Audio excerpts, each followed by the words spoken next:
하나님 말씀 요한복음 12장 12절로 19절 말씀 신약성경 161쪽에 있습니다. 한 절씩 교독하겠습니다. 그 이튿날에는 명절에 온 큰 무리가 예수께서 예루살렘으로 오신다는 것을 듣고 가지를 가지고 마저로 나가 외치되 호산나 찬송하리로다 주의 이름으로 오시는 이 곧 이스라엘의 왕이시여 하더라.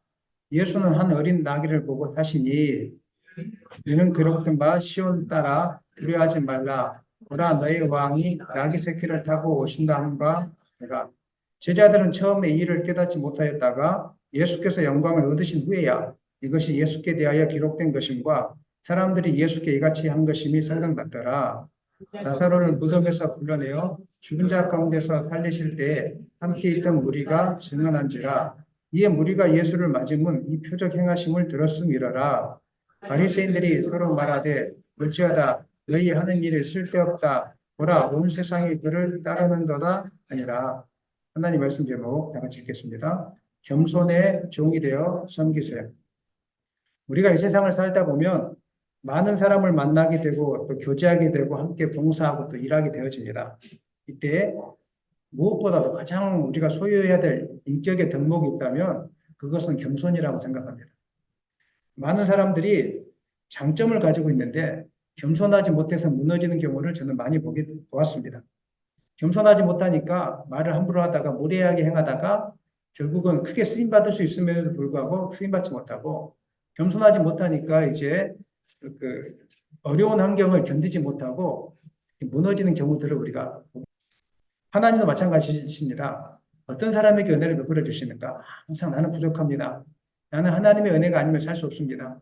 나는 오늘 예배를 드리지 않으면 살 수 없습니다. 이런 사람에게 은혜를 베풀어 주시는 분이십니다. 야고보서 4장 6절 한번 읽어보겠습니다.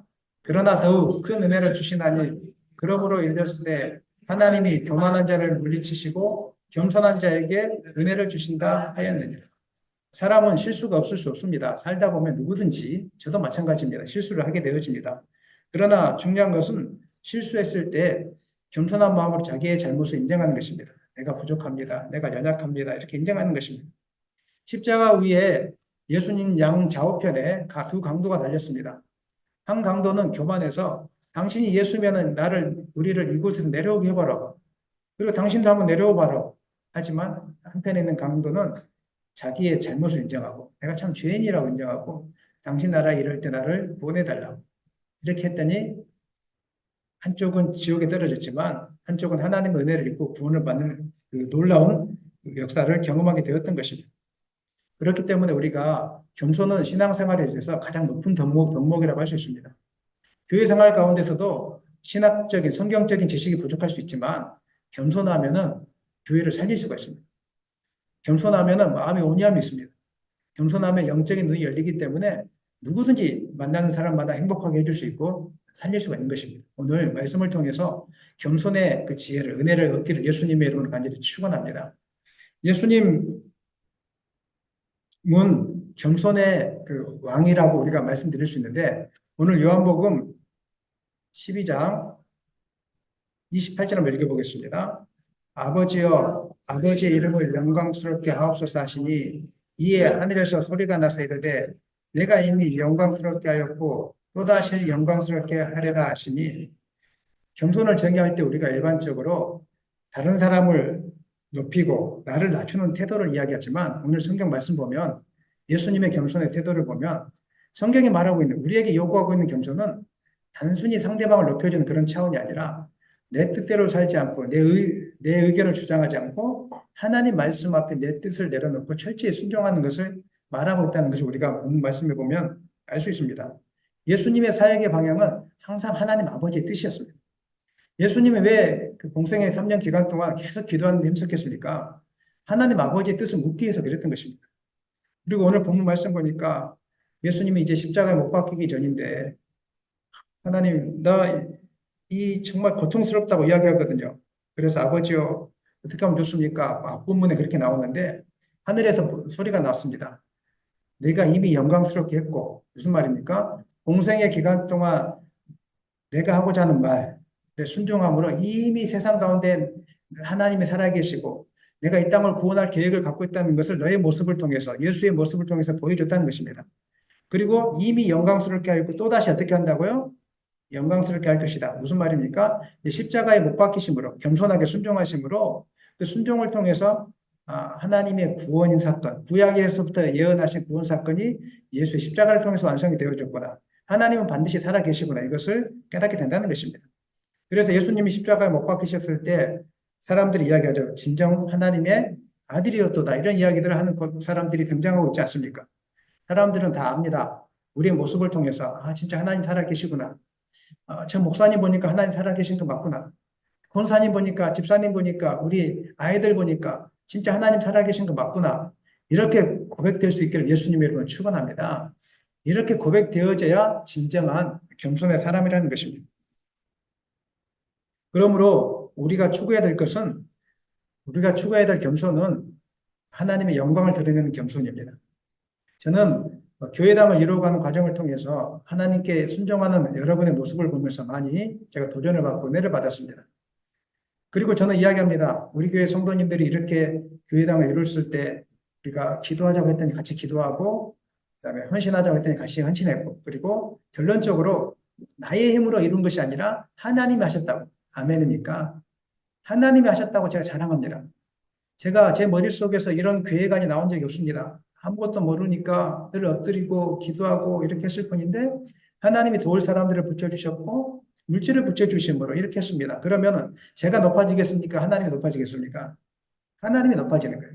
계속 자랑하는 거예요. 하나님이 다 하셨다고. 그러면 그분들이 도전받죠. 제가 전화 통화하는 목사님들 중에서도 목사님 저를 위해서도 기도해 주십시오. 참 목사님 기도하는 거 보니까 목사님 보니까 은혜가 됩니다. 힘이 납니다. 어떤 개척교회 목사님은 좀 어려운 환경에 있었는데 제가 하는 거 이야기 듣고 목사 힘이 납니다. 참 은혜의 고백입니다. 이렇게 저에게 이야기하더라고요. 사랑하는 여러분, 평생의 삶의 목적이 있다면 주님을 따라가는 겸손이 필요한 것입니다. 그 겸손은 바로 오늘 주님처럼 나의 뜻이 아닌 하나님의 뜻을 드러내기 위해서 철저히 주님의 뜻 앞에 순종하는 삶을 걷는 것입니다. 여러분의 평생의 삶이 그렇게 되기를 간절히 축원합니다. 12절 말씀 한번 읽겠습니다. 12절입니다. 그 이튿날에는 명절에 온 큰 무리가 예수께서 예루살렘으로 오신다는 것을 듣고 마리아가 예수님의 발 앞에 향유를 붓고 난 다음 날 6월절 준비 기간이죠. 예루살렘으로 온 큰 무리가 예수님께서 예루살렘으로 오신다는 이 소식을 듣습니다. 그리고 이 소식을 듣고 많은 무리가 이제 몰려들기 시작한 것입니다. 많은 사람들이 예수님께서 이스라엘의 정치적인 왕으로 예루살렘에 오셨을 거라고 생각했던 것 같습니다. 그래서 시편에 나오는 찬송을 하고 있습니다. 읽어보겠습니다. 종려나무 가지를 가지고 마주로 나가 외치되 호산나 찬송하리로다 주의 이름으로 오시는 이 곧 이스라엘의 왕이시여 하더라. 이 시대 사람들은 개선 장군이나 왕이 입성할 때 종려나무 가지를 들고 이렇게 흔들었습니다. 호산나라는 뜻은 도와주소서, 구원하소서 이런 뜻입니다. 그래서 무리들이 주님 도와주세요, 우리를 구원해 주세요. 왜 이렇게 외쳤겠습니까? 물론 영적인 구원 외치는 분들도 있었을 것입니다. 그러나 많은 사람들은 영적인 구원이 아니라 로마의 압제에서 우리를 구원해 달라는 것입니다. 그래서 이 호산나 이 말은 우리를 구원해 주소서 이 말은 로마의 압제에서 우리를 구원해 달라는 그들의 외침이었던 것입니다. 왜 무리가 이렇게 외쳤는지 18절 말씀에 나와 있습니다. 18절 읽겠습니다. 이에 무리가 예수를 맞으면 이 표적 행하심을 들었습니다. 많은 유대인들이 예수님을 맞이했던 이유는 다른 게 아닙니다. 죽은 나사로를 살렸다는 이 소문이 막 퍼져나가기 시작한 겁니다. 그러니까 그 전에도 많은 소문들이 있었거든요. 본 사람도 있었고 기적을 들은 사람도 있었습니다. 예수님이 행하신 7가지 기적이 있죠. 어떤 기적입니까? 생각나실까요?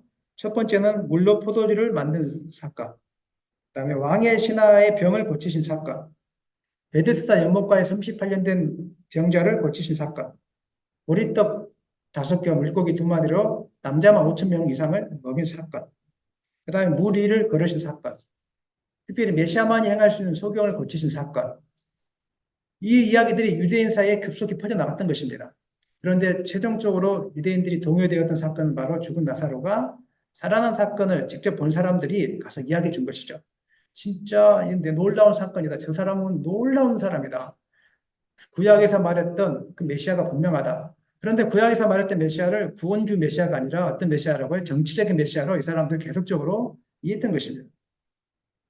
그들 중에는 예수님을 메시아로 믿고 따르는 사람도 있었지만 대부분 정치적인 구원자로 믿고 따랐던 것입니다. 이러한 정황을 어떻게 할 수 있냐면 나중에 예수님이 십자가에 못 박히기 전에 예수님을 슬퍼하면서 따라갔던 사람들도 있었고 반면에 이렇게 예수님을 따랐던 사람들이 환영하면서 호산나 이렇게 환영하면서 예수님을 따랐던 사람들이 나중에 예수를 십자가에 못 박으소서라고 그런 자리에 서게 되게 되는 것을 보면 이 사람들은 예수를 정치적인 메시아로 환영했다는 것을 우리가 지금 알게 되는 것입니다. 일반적으로 환영 행사가 열리면 그 당시에는 개선 장군이 환영 행사가 열리면 아주 멋진 말을 타고 멋진 마차를 타고 등장하는 것이 정상적입니다. 오늘날에도 여러분들이 인기를 얻게 되면 환영 행사가 열리면 연예인들이나 또 환영 행사가 열리는 그 나라의 큰일을 하시는 분들을 보면 좋은 자동차를 타고 나타나지 않겠습니까? 그런데 좀 우스꽝스럽습니다. 예수님이 병거나 준말을 타고 이렇게 나온 것이 아니라 그 어린 새끼, 나귀를 타고 뒤뚱뒤뚱하면서 탄 모습이 너무 우스꽝스럽지 않겠습니까? 우리는 그냥 나귀 새끼를 타고 입성했구나라고는 알고 있지만 현장에서 여러분 현장에 있다고 생각해 보십시오. 개선 장군과 같은 분이 죽은 나사로를 일으키신 분이 정치적인 왕으로 등극하실 분이 뒤뚱뒤뚱 매기 오니까 좀 우스꽝스럽기도 하고 사람들은 뭐라고 했을까요? 여러분들이라면 뭐라고 했겠습니까? 좀 이상하다 이런 생각 들지 않았을까요? 만약에 제가 그 자리에 있었다면 좀 우습기도 하고 왜 저렇지? 뭐 이런 생각이 들었을 거라고 생각합니다. 여러 가지 생각들이 있었을 것인데 근데 왜 예수님이 이렇게 우스꽝스러운 행동을 한 것입니까? 예수님은 얼마든지 사람들 앞에서 높임을 받을 수 있었습니다. 그런데 예수님의 겸손은 누구의 뜻을 이루는 것이라고요? 자기의 뜻을 이루는 것이 아니라 오직 하나님의 뜻을 이루는 것이었습니다. 그래서 스가랴 9장 9절에 나오는 나중에 메시아가 오실 때 이런 나귀 새끼를 타고 올 거라는 이 예언의 말씀을 예수님 알고 있었거든요. 이 예언의 말씀을 이루기 위해서 직접 나귀 새끼를 타고 사람들에게 보여준 거예요. 맞지? 나귀 새끼 타고 온 거 맞지? 구원주 메시아, 하나님이 약속하신 메시아야. 나는 그 일에 철저히 순종하기 위해서 일을 이렇게 하는 것이야. 저는 여러분들이 항상 하나님의 뜻 앞에 좀 집중하는 삶을 사시겠으면 좋겠습니다. 삶을 살다 보면은 내가 하고 싶은 일들이 진짜 많습니다. 해보고 싶은 일도 많고 이루고 싶은 일도 많습니다. 잠이 부족할 때는 잠도 많이 자고 싶은 것이고 많이 먹고 싶을 때도 있습니다. 그러나 하나님이 나에게 원하시는 것이 무엇일까? 하나님이 지금 이곳에서 나에게 원하시는 뜻이 무엇일까를 자꾸 묵상하는 연습을 하셔야 될 줄을 믿습니다. 자꾸 묵상해야 됩니다. 하나님 나에게 뭘 원하실까? 그래야지 우리도 세상 사람들이 가는 방향대로 가는 것이 아니라 내가 하고 싶은 대로 가는 것이 아니라 하나님이 원하는 대로 부끄럽지만 나귀 새끼를 타고 이렇게 입성하는 그런 자리에 우리가 서게 되는 것입니다. 요즘은 우리가 탈권위주의 시대에 살고 있습니다. 누구 말도 듣지 않습니다. 누구 말을 듣고 따라가는 거 굉장히 어려워합니다. 요즘 젊은 세대가 직장에 들어가면 상사 말도 안 듣는다고 이야기합니다. 저는 직장 안 다녀보니까 잘 모르겠는데요. 상사 말도 잘 안 듣고 휴가도 잡을 때 자기가 먼저 다 잡아놓고 간다라고 이렇게 이야기합니다.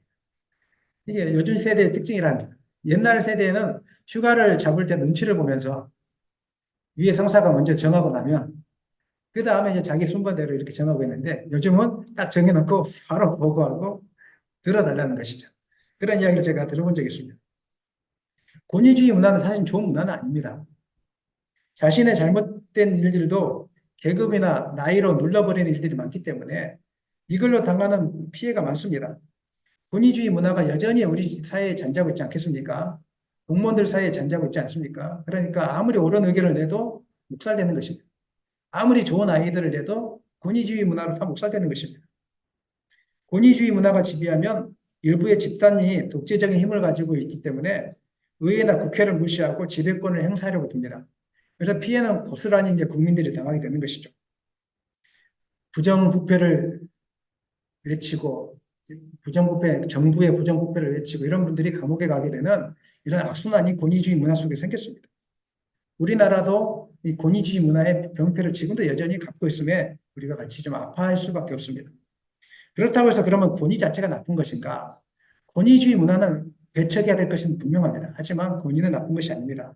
왜냐하면 하나님께서 우리가 이 땅의 질서를 유지하기 위해서 허락하신 것이 바로 권위이기 때문에 그렇습니다.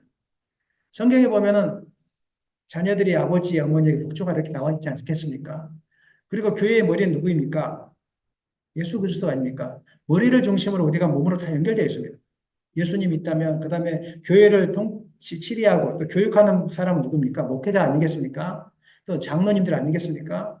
이런 분들을 세워놓으셔서 그분들이 좀 어리숙해 보이고 판단 능력이 좀 내가 볼 때는 떨어진다고 할지라도 결정한 거라면 우리는 어떻게 해야 되겠습니까? 같이 따라가는 것이 하나님 교회 질서를 유지하기 위해서 너무 좋은 것입니다. 그것들이 좀 어리석어 보일지라도 따라가면 하나님이 합력하여 선을 나중에 이루게 하시거든요. 우리가 겸손하지 않으면 하나님이 세우신 권위에 복종하 순종하지 않으면 어떤 일이 벌어집니까? 지금은 그 생각이 옳은 것 같지만 나중에 지나고 나면 그 생각이 틀린 경우들이 많습니다. 왜냐하면 환경이라는 것은 늘 바뀌기 때문에 그래요. 지금의 환경에서는 젊은 세대의 생각이 맞을지 모르겠지만 나중에 5년이 지나고 10년이 지나고 나면 환경이 바뀌기 때문에 오히려 나이 든 그 어리숙해 보이는 사람들의 결정이 맞을 때가 있어요. 그렇기 때문에 우리가 나의 의견과 주장을 지금의 입장에서 생각하지 말고 공동체 회의와 가운데 또 공동체에 세우신 리더들 가운데 세워진 거 있다면 순종하는 연습을 하는 것이 바로 권위에 순종하는 것이라는 것입니다. 하지만 이 권위는 수직적인 것을 이야기하고 있지는 않습니다. 세상의 권위는 수직적인 것, 순종해. 내가 부모니까 너 따라해. 너 왜 그래? 이렇게 하지만 성경은 그 권위를 이야기하고 있지 않습니까? 내가 목회자니까 성도님들 다 따라하십시오. 이건 잘못된 권위입니다. 내 말이 하나님의 말씀입니다. 무조건 따라가세요. 이 잘못된 권위입니다. 성경은 그 권위를 이야기하고 있지 않습니다. 성경은 질서상으로 하나님으로부터 인간에게로 수직적인 권위를 이야기하지만 반대로 인간과 상호 인간관계에 존중할 수 있는 수평적인 권위를 사랑을 또 이야기하고 있습니다. 섬김을 또 이야기하고 있습니다. 그래서 에베소서에 보면은 종들아, 상전들에게 순종하라고 이야기하지만 상전들은 종을 함부로 대하라고 했습니까? 하지 말라고 했습니까? 함부로 하지 말라고 했습니다. 그리고 또 부모에 대해서 고면할 때도 자녀들아, 부모의 말씀을 잘 순종하라고 이야기했지만 반대로 부모들은 자녀를 뭐 하지 말라고요? 모욕게 하지 말라고 이야기했습니다. 성경은 그래서 수직적인 질서 안에서 수평적인 관계를 이루는 이런 권위를 이야기해 주신 것이지 무조건 내가 목사니까 말 들어. 이거는 지금 잘못된 권위를 이야기하고 있는 것이고 성경이 말하고 있는 권위는 아니라는 것입니다. 교회는 권위적이 되어서는 안 되지만은 교회는 권위를 존중해야 될 줄을 믿습니다. 하나님이 세우신 권위 앞에 따라가야 되는 것입니다. 부족하지만 제가 여기 계신 우리 집사님들, 권사님보다 인생의 경험이나 어떤 면에서는 부족한 면들이 많이 있습니다. 하지만 하나님이 저를 통해서 교회를 이끌어 간다면 부족하지만 최대한 그냥 따라가 주려고 노력하고 순종해 주려고 노력할 때 하나님의 영광이 드러나게 되어 있습니다. 그리고 사단이 틈타지 못하게 되어 있습니다. 그런데 기도하면서 이제 우리 이렇게 한번 해보십시다 했는데 따라가지 않으면 그 순간에 사단이 역사하기 시작합니다. 하나님의 권위가 무너지기 시작합니다. 그리고 하나님의 은혜를 부어주시려고 해도 은혜가 그 사람 가운데 임하지 않는 것입니다. 교회가 온전하게 자라기 위해서 필요한 것은 하나님이 세우신 권위 앞에 순종하는 것도 필요하고 상호 존중하며 섬기는 이런 겸손함도 필요하게 될 줄을 믿습니다. 여러분들이 권위 앞에 순종할 뿐만 아니라 상호 존중하는 그런 섬김이 있기를 예수님의 이름으로 간절히 축원합니다. 에베소서 4장 11절에 이렇게 이야기하고 있습니다. 에베소서 그가 어떤 사람은 사도로, 어떤 사람은 선지자로, 어떤 사람은 복음 전하는 자로, 어떤 사람은 목사와 교사로 삼으셨습니다. 신앙생활을 혼자 할 수 없다 이렇게 나오는 것입니다. 이 말씀은 신앙생활을 혼자 할 수 없고 하나님의 뜻을 따라서 각자의 영역이 있다. 서로 존중해주고 그 권위 앞에 순종해야 된다. 이것이 바로 이때 요구되는 것이 겸손이다. 이 이야기를 지금 하고 있는 것입니다. 요즘에 권위가 사라진 이유 중에 하나는 아마 권위를 가지고 계신 분들이 잘못된 일들을 너무 많이 했기 때문에 그럴 것입니다. 부끄럽지만은 목회자들이 본을 보이지 못하고 물질에 탐욕이 되어 있거나 아니면 세습이라는 잘못된 방법으로 하나님의 영광을 가리고 인간적인 방법으로 교회를 유지하려고 한다거나 아니면 또 돈 많으신 어떤 장로님들이 자기의 어떤 물질을 가지고 교회 전체를 좌지우지하려고 한다거나 또 아니면 뭐 권사님이나 영적인 지도자들이 이렇게 음란한 일들을 한다거나 이런 일들 때문에 이제 더 이상 믿지 못하겠다. 이래서 교회의 권위가 무너지니까 이 문화가 확산되다 보니까 교회가 어지러움이 찾아왔고 어느 누구도 말을 듣지 않고 이제는 유튜브에서 내가 원하는 목사님, 내가 듣고 싶은 말들만 찾게 되는 이런 악순환이 지금 반복되고 있습니다. 저는 물론 거짓 교사는 논외로 하겠습니다. 거짓 교사의 말은 따를 필요는 없습니다. 하지만 그럼에도 불구하고 부족한 목사님일지라도 부족한 영적인 리더십일지라도 각자 따로 세웠으니까 하나님 안에서 한 몸이니까 우리가 순종해야 될 것을 말하고 있는 것입니다. 머리가 위에게 말합니다. 밥을 먹어라. 그럼 위는 밥을 먹어야 되겠, 입은 밥을 먹는데 음식을 씹어야 되겠습니까? 안 씹어야 되겠습니까? 씹어야 되겠죠. 그리고 윗속으로 내려 보내줘야 되겠죠. 근데 손이 이야기하는 거예요. 나 싫다. 아니, 맨날 입은 맛있는 거 맨날 먹고, 시원한 거 맨날 마시고, 나는 뭐 쫄개냐? 나는 뭐 쫄개라서 맨날 너 입에 넣어주냐? 나 못하겠다. 손이 멈춰버렸어. 입에 넣는 것을. 그럼 어떻게 되겠습니까? 몸은 죽는 것이죠. 교회도 마찬가지입니다. 각자의 영향력과 영역이 다른데 서로를 보면서 비교하고 평가하고 이렇게 하다가 보면은 불평이 찾아오고, 나만 교회 열심히 섬기는 것 같은데 굳이 그럴 필요가 있나? 굳이 뭐 교회 열심히 다닐 필요가 있나? 나만 헌신하는 것 같은데 이런 순간에 모두가 다 망가지는 것입니다. 저는 여러분들이 우리 교회가 하자고 하는 일에 나 하나쯤이야 이렇게 빠지는 그런 결단을 하지 않았으면 좋겠습니다. 의자는 다리가 4개가 있습니다. 그 중에 하나가 빠지면은 3개 가지고 의자가 세워질 수 있겠습니까? 세워지지 못하겠습니까? 다리 하나가 아무것도 아닌 것 같은데 다리 하나 때문에 다 무너지는 것입니다. 교회도 마찬가지입니다.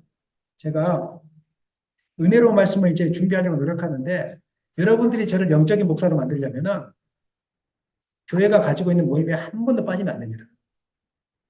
지금도 아시겠지만 그 예배 가운데 와야 될 분이 안 오시면은 마음속에 걱정하기 시작합니다. 왜 안 왔을까? 그러면 이제 찬양을 뜨겁게 불려야 되는데 제 머릿속에서는 하나님을 바라보면서 찬양을 부르는 것이 아니라 이 안원, 다리 하나 안원, 이 사람을 생각하면서 이제 집중이 안 됩니다. 그리고 이제 기도의 시간에도 함께 나와서 같이 기도하면 얼마나 뜨겁습니까? 근데 이제 한 사람이 빠져버리면 기도회가 또 식어지거든요. 그러면 인도하는 사람은 진짜로 힘이 많이 듭니다. 여러분은 그렇게 생각할지 모르겠습니다. 목사님은 영적인 분이시니까 뭐 상관없이 하셔도 되지 않겠습니까?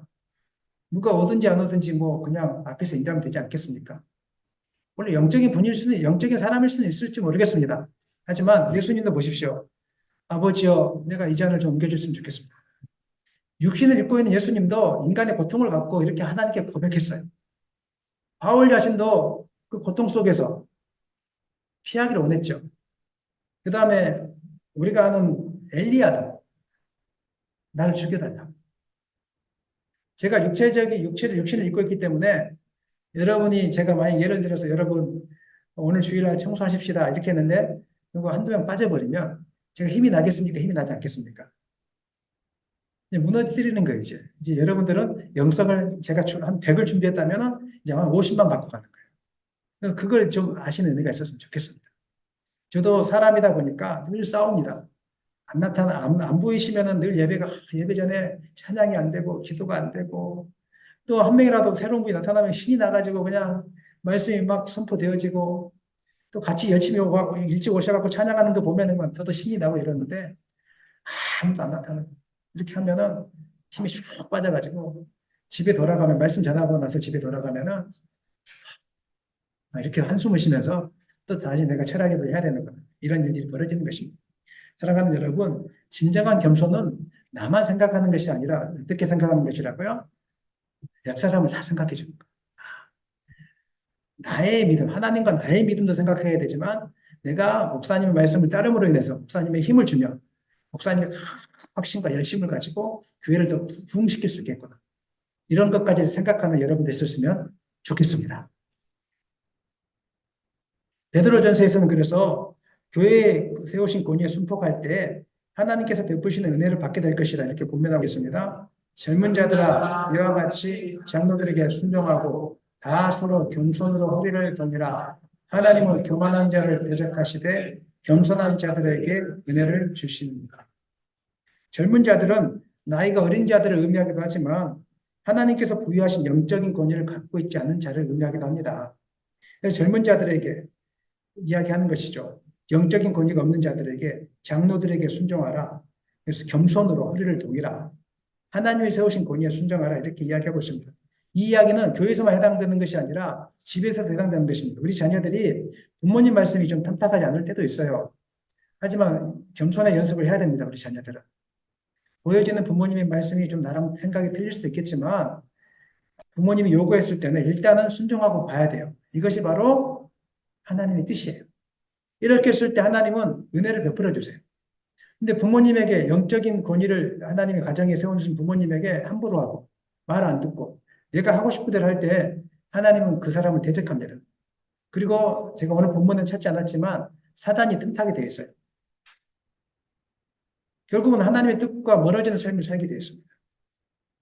무슨 일이 있어도 부모를 대적해서는 안 됩니다.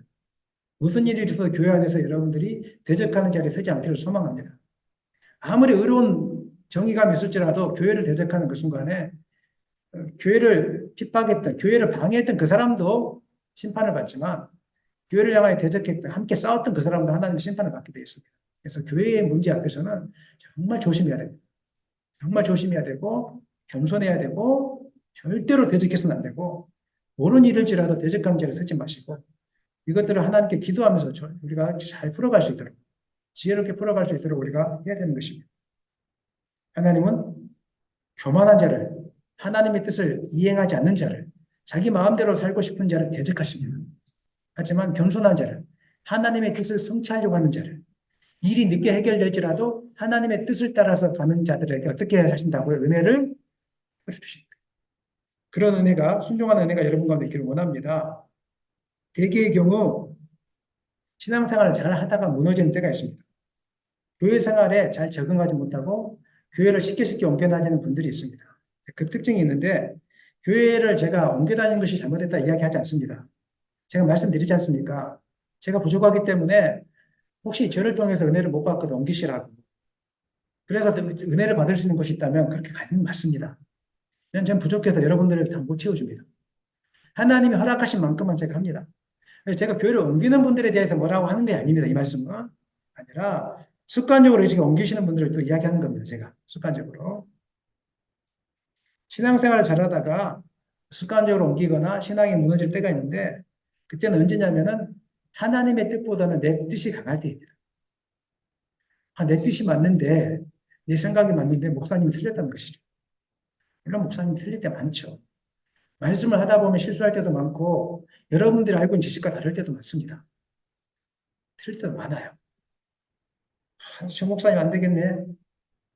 이렇게 하다가 비판하고 판단하면은 하나님이 교만한 일을 어떻게 하신다고요? 대적해요. 이런 분들은 어느 교회를 가도 은혜를 못 받습니다. 100%입니다. 그래서 교회를 옮기게 되면 은혜를 못 받습니다. 본인의 의로움과 정의감이 충만할지는 모르겠지만 그 교회가 또 마찬가지입니다. 실질적으로 이제 교회를 저도 여러분들의 이야기를 듣고 있고 소문을 듣고 있지만 습관적으로 교회를 옮기신 분들은 또 옮기게 돼 있어요. 정착을 못 합니다. 그리고 이제 교회에 오면은 처음에 막 열심을 엄청 내시는 분들 있어요. 이분들이 나중에 다 무너집니다. 왜냐하면은 하나님을 믿을 때 자기 열심으로 믿었을 가능성이 많습니다. 절대 우리 열정이 올라올 때마다 죽여야 됩니다. 하고 싶은 말이 있을 때마다 죽여야 됩니다. 그리고 하나님의 뜻을 물어야 됩니다. 함부로 교회를 평가하거나 목사님을 평가하거나 장로님을 평가하거나 본사님을 평가하거나 성도님을 평가하는 자리에 있어서는 안 됩니다. 그냥 하나님의 뜻이니까 하나님이 세우신 교회니까 이 안에서 내가 무엇을 할 것인지를 우리가 생각해야 된다는 것입니다. 교만이 찾아오면 평가하다가 무너지는 것입니다. 저 목사님은 이상해. 저 목사님은 이상해. 어쩌고 자기 입장에서 이렇게 평가하다가 스스로 고통이 찾아오는 것입니다. 예를 들면 여러분도 이제 뭐 어떤 사람에 대한 평가를 하게 될 터인데 그 사람에 대해서 잘못된 선입견이 들어가기 시작하면 그 사람이 만나고 싶습니까? 만나고 싶지 않습니까? 만나고 싶지 않습니다. 아무리 그 사람이 좋은 사람일지라도 잘못된 평가가 있어요. 우리나라 그렇고 있지 않습니까? 정치적으로 빨간 당을 좋아하시는 분들은 파란 당이 아무리 좋은 일해도 안 만나고 싶어 합니다. 그 사람들이 하는 이야기는 다 잘못했다고 이야기합니다. 반대로 또 정치적으로 파란 당을 좋아하는 분들은 빨간 당이 하는 이야기는 들으려고 하지 않습니다.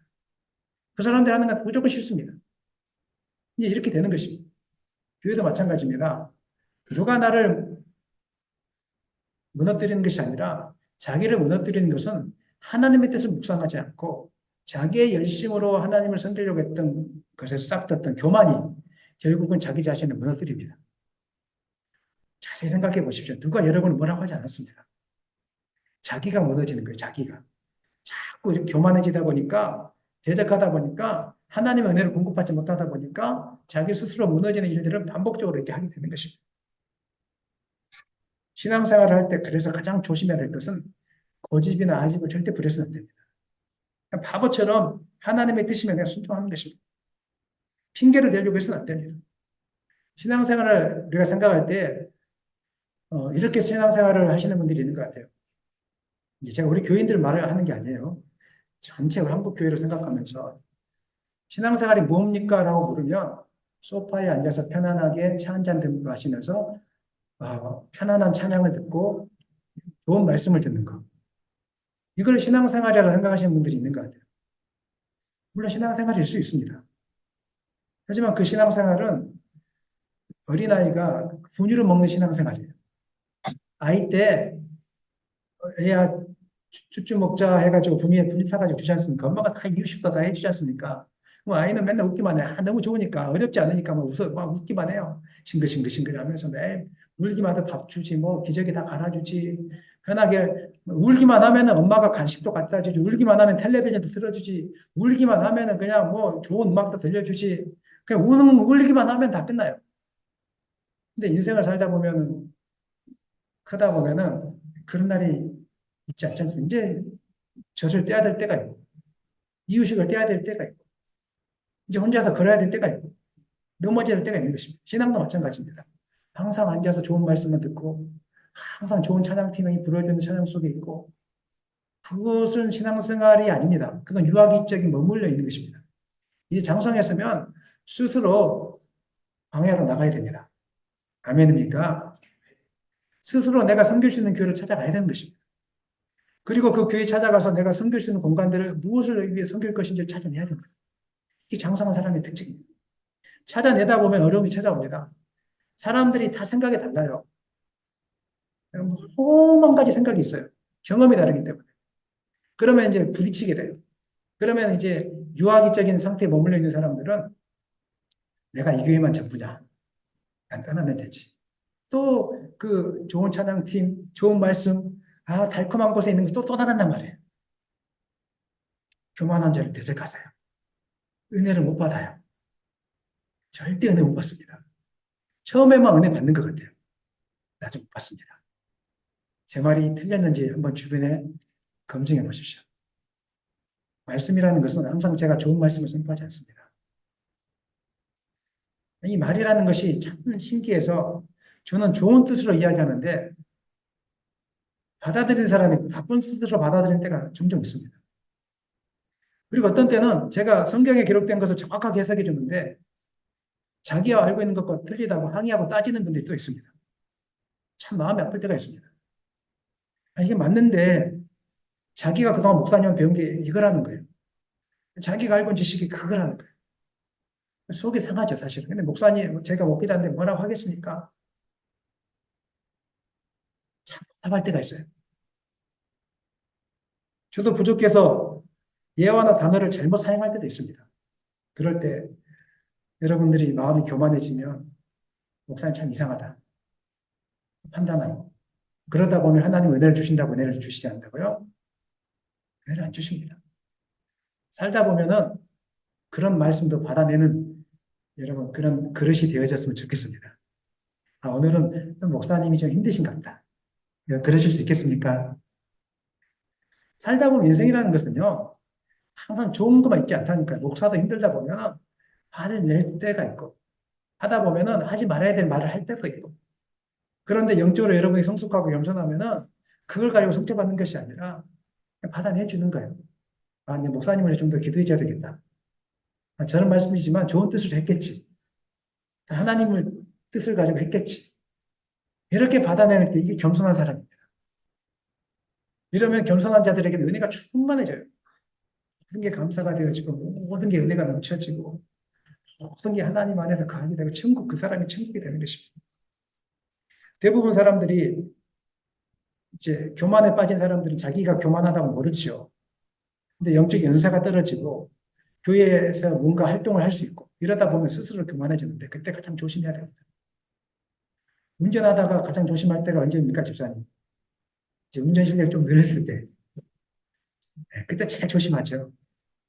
운전을 저처럼 한 15년, 20년 하면은 진짜 조심합니다. 저는 운전 처음 배웠을 때 멋지게 하고 싶었어요. 사람들이 뒤에서 빵빵거리면 그것도 듣기 싫었고, 주차도 멋지게 쫙 하면서 사람들이 우와 막 이런 게 있잖아요. 이런 것도 하고 싶었고, 그다음에 막 차 사이를 빨리빨리 확 지나가면서 슉슉슉슉 막 이렇게 하고 싶었고 막 그렇게 했었어요. 그래서 제가 한 가지 깨달은 게 있어요. 제가 멋지게 후진을 했는데 그것도 엑셀을 밟고 후진했거든요. 근데 뒤에 기둥이 있는 게 안 보였던 거예요. 은색 기둥이 있던 거예요. 세게 꽉 부딪혔어요. 그리고 제 의지와 상관없이 옆에 있는 차가 와서 저를 부딪히더라고요. 그때 깨달은 게 있어요. 운전은 무조건 조심해야 돼. 그래서 우리가 아이들을 가르칠 때, 제가 아이를 가르칠 때 운전하면서 절대 빨리 가려고 하지 마. 뒤에다 빵빵 그러지라도 너 페이스를 주시. 페이스를 유지하면 너 상태로 가. 늘 교육하거든요. 그리고 주차장 빠져나올 때 멋지게 빠져나오려고 하지 마. 차 긁히면 이거 도색하는데 30만 원이에요.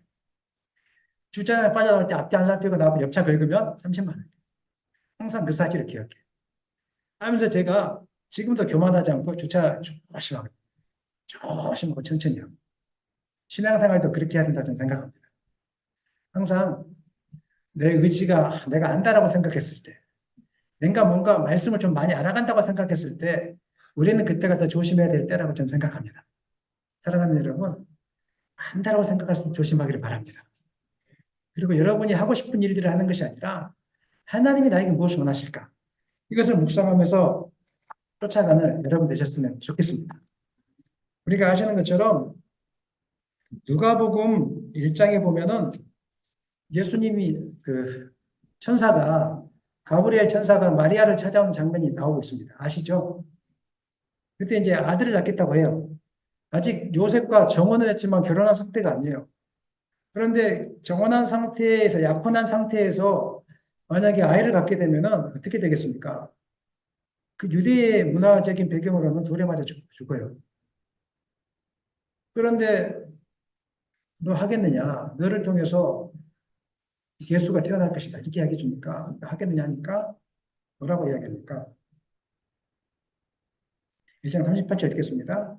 마리아가 이르되 주여 여종이오니 말씀대로 내게 이루어지다음에 천사가 떠나가니 나는 주님의 종입니다. 분명하게 고백하고 있지 않습니까? 나는 주님이 말씀하시면 무엇이든지 하겠습니다. 임신했다가 나중에 맞아 죽는 순간이 온다고 할지라도 나는 주님이 원하시는 그 자리에 있겠습니다. 이것이 바로 진짜 겸손한 사람의 특징이라는 것입니다. 사랑하는 여러분, 주님이 원하신 자리에 서겠습니까? 아멘입니까? 여러분의 생각과 다를지라도 서겠습니까? 여러분이 원하는 환경이 주어지지 않는다고 해도 그 자리에 가겠습니까? 순종하겠습니까? 여러분의 앞길들이 막힌다고 할지라도 하나님께 감사하시겠습니까? 하나님이 나에게 허락하신 환경과 시간이라면 받아들이시겠습니까? 그 정도 믿음까지 나가야 됩니다. 그래야지 은혜가 되는 것입니다. 그렇지 않고 나는 못하겠습니다. 우리 교회에 주신 사명 있죠?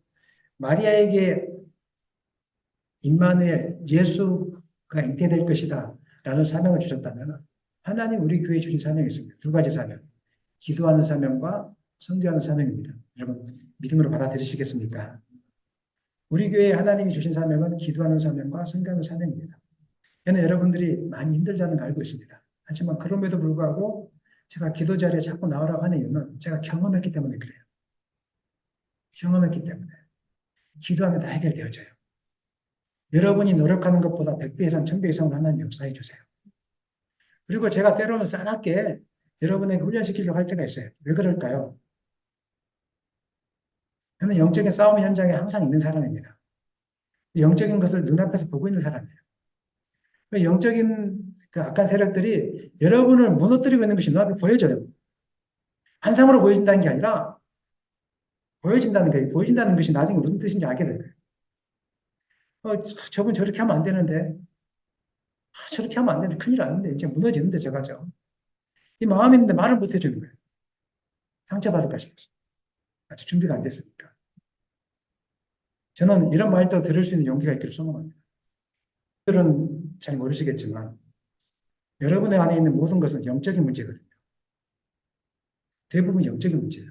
예배당에 나오기 싫어하고, 그 다음에 교회당에 나오려고 하면 무슨 손님이 찾아오고, 교회당에 나오려고 바쁜 일이 생기고, 이 모든 것이 여러분들의 우연이라고 생각하지만, 제가 적어도 경험한 입장, 성경의 입장에서 바라보면은 영적인 문제일 가능성이 90% 이상입니다.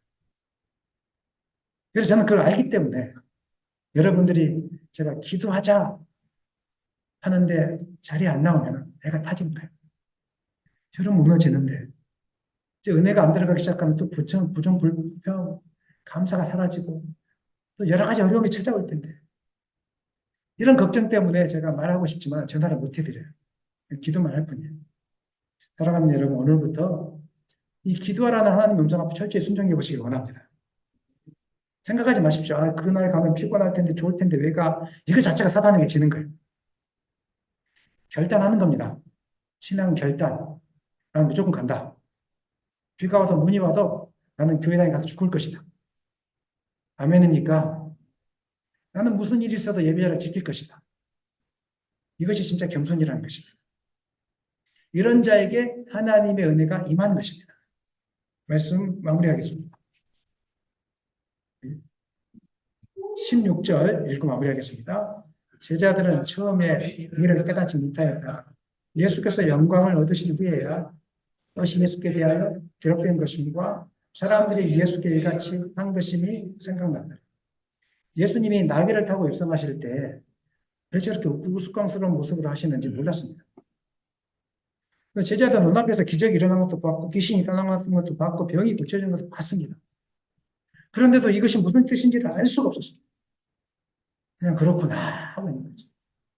어쩌면 여기 계신 여러분들이 제가 이렇게 말을 하지만 이게 무슨 말일까 하고 앉아있을 수도 있습니다.